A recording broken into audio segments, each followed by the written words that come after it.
എന്താ പ്രശ്നം? ചിക്കൻ്റെ സ്മെല്ല് ഇട്ടിട്ടാണോ? ചിക്കൻ്റെ സ്മെല്ല് ഇട്ട് ഇവിടെ വന്ന് കരഞ്ഞിട്ടുണ്ടോ?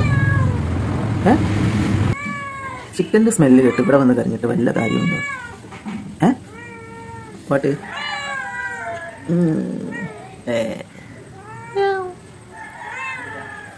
അടുക്കളയിൽ ചിക്കൻ ഫ്രൈ ചെയ്യണം എന്ന് കേട്ടിട്ട് ഇവിടെ വന്ന് കരയണം. കിട്ടു ചിക്കൻ വേണോ? ചിക്കൻ ആവട്ടെ, ഇട്ട് തരാം കേട്ടോ. ഇവിടെ അങ്ങോട്ട് കയറണ്ട, ഇങ്ങോട്ട് ഇവിടക്കം. ഇവിടെ മറ്റേടൊക്കെ ഇവിടെ എനിക്ക് മാത്രം മതിയോ ചിക്കന്?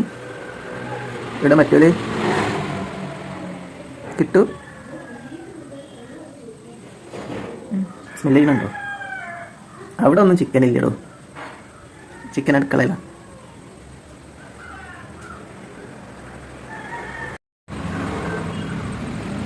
അതിന് ചിക്കനും പത്തിരിയും കിട്ടി.